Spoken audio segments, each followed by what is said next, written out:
another toy review, another Transformer toy review. And today I'll be reviewing the Age of Extinction Evasion Mode Optimus Prime. First off, Voyager class. Number 2, he retails for $24.99. Here's the front of his packaging. Here is the side of the packaging. Here is a reverse side. As he looks like his G17 in truck mode, so he looks awesome already. Now, what's interesting to note is at the bottom it says Transformers Generations. So, is this actually considered part of the Generations line? I don't know. But let me go ahead and break him out. Let's see if this Optimus Prime is as good as he is. Be back in just a moment. Now, here is Evasion Mode Optimus Prime out of his packaging. Well, let's get a better look at him. Now, I have several pros about this figure, and I do have a couple of cons about him. Now, let me go ahead and tell you what my pros about this figure are.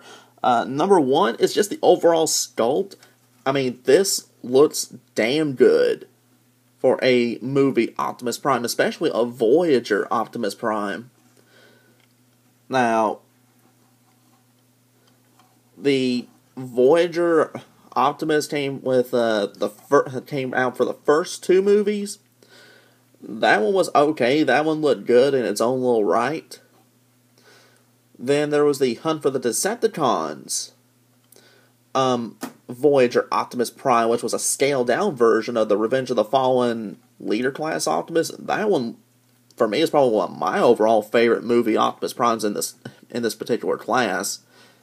Then you have the Dark of the Moon Optimus, which to me overall just looked goofy, didn't look serious at all. So that one I didn't honestly care for, but this one is just, well, to me it's just striking as far as its overall appearance goes. The next thing I really do like, honestly, is the head sculpt. I really do like this head sculpt, because to me this looks like Optimus Prime. To me, all the proportions for the head sculpt, the face, to me, they're just accurate. This, to me, is a very accurate head sculpt for a Voyager Optimus Prime. The next thing I do like is the overall articulation for this figure. I mean, this has a good bit of articulation. You can have him in multiple poses, and I'll go over the articulation in just a minute or two. The next thing I do like the vehicle mode for this. It's basically your original G1 Optimus Prime. Matter of fact, as far as his overall height goes, he's slightly taller, just a little bit taller, than the original G1 Optimus Prime. I don't have a G1 Optimus to show, but the very top of him will come up to around here or here. He's just a little... This one's just a little bit taller than the G1 Optimus. But vehicle mode, I can tell you he's about the same size vehicle mode as the original in vehicle mode. And number 6, he does have a reasonably easy conversion. I believe on the box it said it's 18 steps to change him from robot to vehicle, vehicle to robot. Another thing I will go ahead and mention I do like, oddly enough, is I like the weapon. I like the weapon that he comes with. If it looks familiar, it should. This is basically Dark of the Moon Megatron's weapon. I'm not talking about the toy, I'm talking about from the movie. I mean, overall, this really looks like Megatron's weapon. I've seen some photos of Dark of the Moon Megatron with this gun right here. So, if you have a Dark of the Moon Voyager Megatron, then you can go ahead and finally give him his actual weapon from the movie instead of that weird, tanker fusion cannon deal. Now, as far as my cons about this figure, I honestly only really got two that I can really tell you. Number one, the overall color scheme for this figure is good. I mean, the blue for the legs, the red for the chest and the forearms, I like that. However, the blue for the shoulders, the biceps up here, now while this part of it, I like it in blue, I just wish like this part right in through here, other than the shoulder plate right here, I wish those would have been in a silver color. Frankly, I wish those parts, the upper part of the legs, the grill right here, I honestly wish those would have been more of a bright silver and possibly even a chrome. Especially considering some of these figures are actually using chrome. And on top of that, I only have one more complaint about this figure, and I do mean only one more, which is there is no weapon storage for his rifle other than his hands. I mean, there is not a spot on his back to store his rifle. I mean, I have tried multiple different ways to try to get his rifle go along his back, because I figured that would look really sweet, especially as far as a display option goes. I mean, not even along his hips.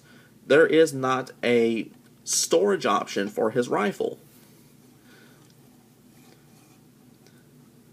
But those are my pros, those are my cons about this figure.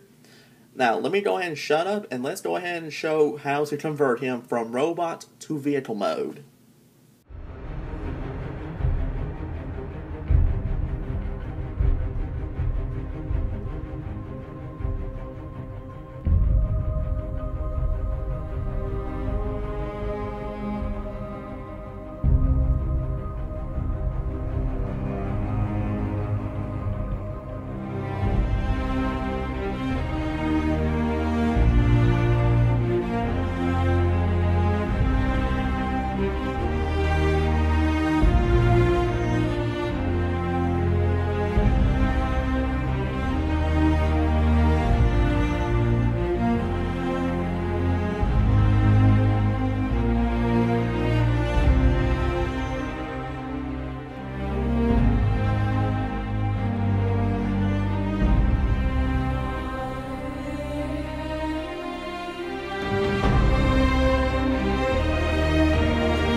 here is Evasion Mode Optimus Prime's vehicle mode. Now, if I hadn't said that, there's a possibility that some of you might have actually thought this was a G1. But as you can see from his vehicle mode, he looks almost perfectly identical to a G1 Optimus Prime. Granted, the mold itself will be updated, but color-wise, he's perfect to the original G1 Optimus. The red, the silver stripe along the side with the red Autobot emblem, he's got that on both sides of the vehicle mode. He does roll very, very, very well. And on top of that, he does feature 3 peg holes, 1 on the roof of the cab, and 2 back here, 1 on either side of his leg, for storage of his rifle. Now, you can store his rifle either with the peg on the pistol grip or on either one that's on the side of the rifle. But you do have options as far as how to actually mount and display his weapon. But overall, this for me is an absolute dead win. And size-wise, he is the same size as an original G1 Optimus Prime. So that is always another bonus. Now, enough about me talking about the vehicle mode. Let me go ahead and get on to the weapons, the accessories, and the articulation for this figure. The only weapon or accessory that comes with Evasion Mode Optimus Prime is an ion cannon, which in design is very, very similar to Dark of the Moon Megatron's handheld weapon, which can be fired simply by pressing a lever on the very top of the weapon. And articulation for Evasion Mode Optimus Prime consists of a ball-jointed head, hinged neck, swivel hinge shoulders, swivel biceps, hinge elbows, swivel wrist, swivel waist, swivel hinge hips, swivel thighs, hinge knees, swivel shins, and swivel hinge ankles. So overall, what is my personal verdict on this particular Optimus Prime, the Evasion Mode Optimus Prime? Overall, he's a dead solid figure. He's another excellent Optimus Prime, another excellent Transformer. He's got a great sculpt, especially a head sculpt, great articulation, an awesome looking vehicle mode. He's reasonably simple, as you saw in the previous segment on how to transform him. On top of that, I like the fact we actually get Dark of the Moon Megatron's weapon. My only complaints are, I wish they would touch up some of the colors on him, and in addition to that, there is no storage for the rifle other than his hand in robot mode, although there are options in his vehicle mode. And is he worth the $24.99 that I've been seeing him retail for? In my opinion, yes, he is. Again, he's just a great looking figure. He looks great. He's got great articulation. And on top of that, if you're a fan of Optimus Prime, and if you love the G1s, more of the G1 style of Optimus Prime, I would definitely pick up this figure.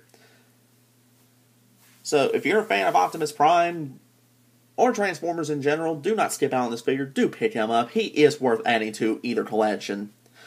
But this will wrap up my review on the Transformers Age of Extinction Voyager class Optimus Prime. Be sure to rate, comment, and subscribe.